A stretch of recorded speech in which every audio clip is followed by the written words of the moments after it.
Alors, correction des exercices 8 et 9.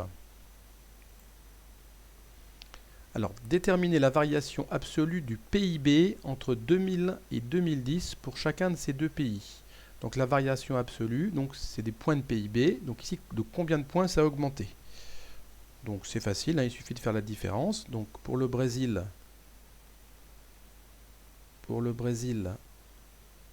donc la variation que je vais nommer delta comme dans le cours, c'est, donc on est passé de 655 à 2209. Donc je fais la différence entre les deux. Voilà. Donc j'ai effectué ce calcul et j'ai trouvé 1554 points de PIB. Il n'y a pas de E ici. Alors pour les États-Unis, donc on est passé de 10 285 à 14 964. Donc la différence, le delta, est de 14 964 moins 10 285. Donc la variation absolue, si je la calcule, je trouve 4679.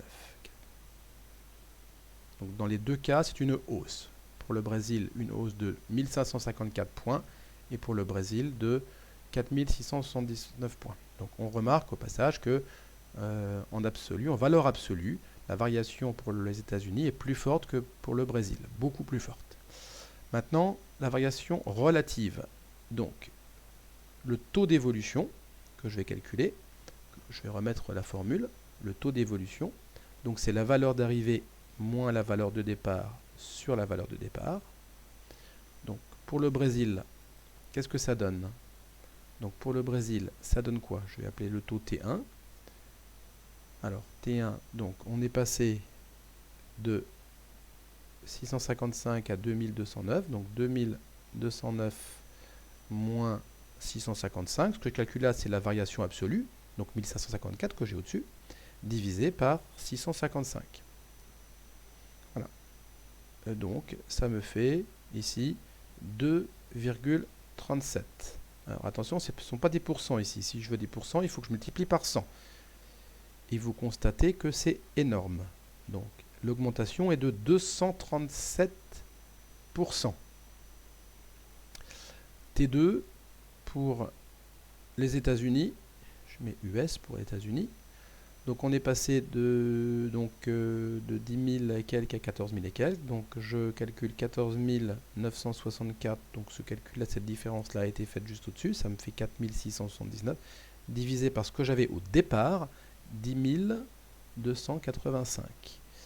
Donc je prends ma calculatrice, je calcule, et le taux est de 45,5 environ, 45,0455, qui me fait à peu près 45,5%.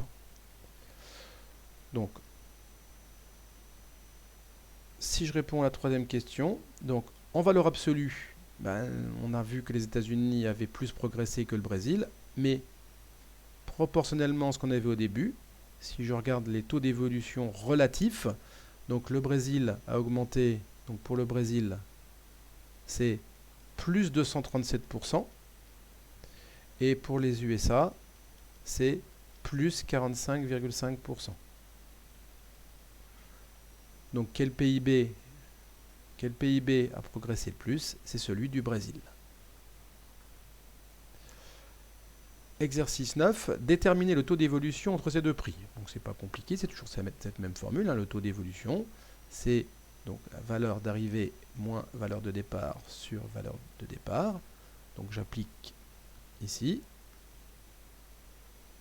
le taux, ça me donne 55 moins 50 sur 50.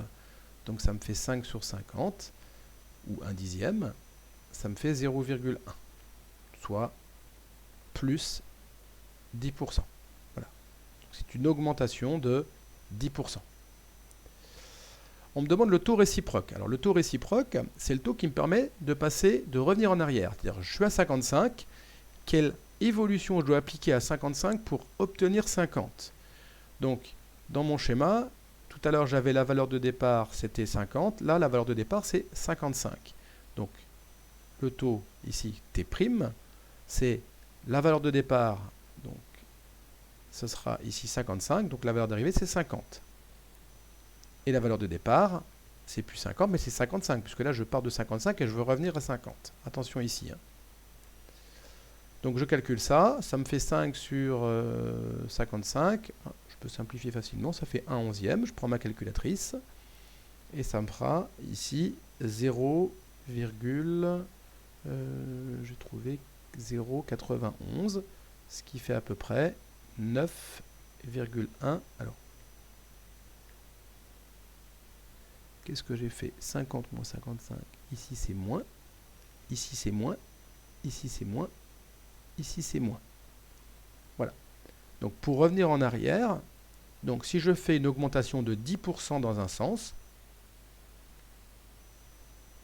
donc plus 10%, si je veux revenir en arrière, ici, ce n'est pas une baisse de 10% qu'il faut que je fasse, parce que ici j'ai ajouté 10% de la valeur de départ, mais si je retire 10%, ce sera 10% de la valeur d'arrivée, et ce n'est pas 10% de la même chose, et comme la valeur d'arrivée est plus grande, je vais retirer plus que ce que j'ai ajouté au départ. Ici, donc c'est moins environ moins 9,1%.